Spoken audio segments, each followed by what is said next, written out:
আমি সকালবেলায় ঘুম থেকে উঠে আমার ওয়াইফ আমাকে ডাকে। তার আগে আমার নাম বলেনি, আমার নাম সুমন চক্রবর্তী, অশোকপল্লীতে বাড়ি, ওই অশোকনগর থানার পাশে। তো আমার ওয়াইফ আমাকে ডাকে যে কী গো, দেখো ওই আমাদের জালে একটা সাপ আটকে আছে, আমার বউ দাঁড়ার সাপ ভেবে ছাড়াতে গেছে। তো পাশে একজন এই বাড়ির লোক এই তখন বলছে এটা তো খরিশ গোকরো, তুমি ছাড়িও না। তো তখন আমি অনেক জায়গায় ফোন করি, চেষ্টা করি, তারপর আমি থানায়, কেউ ফোন তোলে না।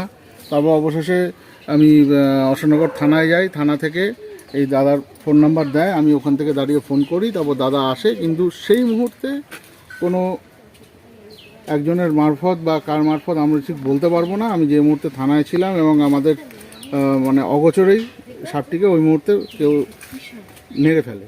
এটা খুবই দুর্ভাগ্যজনক ঘটনা। তো আমি এত দৌড়াদৌড়ি করলাম, ওকে বাঁচানোর প্রচুর চেষ্টা করেছি, কিন্তু অবশেষে আমার এটা ভেবেই খারাপ লাগছে, এত কিছু করেও আমি ওকে বাঁচাতে পারলাম না।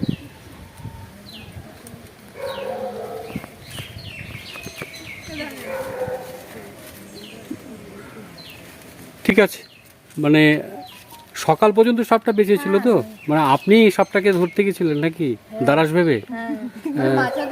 যাই হোক, হ্যাঁ বাঁচাতে গেছিলেন, তার জন্য আপনাকে অসংখ্য ধন্যবাদ। কিন্তু সাপ এইভাবে খালি হাতে ধরতে যাবেন না, সেটা নির্বিষ হোক, বিষধর হোক, যেই হোক। আমি ছুটে এসেছি খবর পেয়ে, মানে আমি ভিডিওটা দেখেছিলাম, দেখার পর আমার সত্যি আমারও খুব মানে যন্ত্রণা দিচ্ছিলো যে সাপটা আমি ছটফট করছে।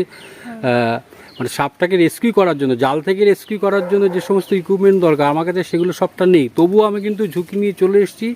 যিনি এই কাণ্ডটি ঘটিয়েছেন, আবারও তাকে, যদি আমাদের এই পরবর্তীতে আলোচনা বা ভিডিওটা দেখেন, প্লিজ অনুরোধ করে মানে আবারও জানাচ্ছি, সাপটা মারবেন না। আমরা সবাই এখানে চেষ্টা করেছিলাম ওকে বাঁচানোর জন্য, আমরা অনেক কিন্তু মানে এইটা আপনারা সবাই বলে দেবেন যে সাপ মারা আইনত অপরাধ। এটা 7 বছরের জেল, ন্যূনতম 10,000 টাকা কিন্তু জরিমানা হতে পারে। কারণ সাপ আমাদের বাস্তুতন্ত্রের ভারসাম্য রক্ষা করে, পাশাপাশি আপনারা তো সবাই জানেনও যে দুরারোগ্য ব্যাধি ওষুধপত্র তৈরি হয়।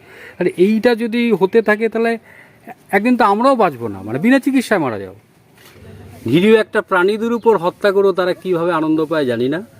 যাই হোক, আবারও সকলের কাছে আবেদনটা রাখছি, প্লিজ সাপ আপনারা মারবেন না।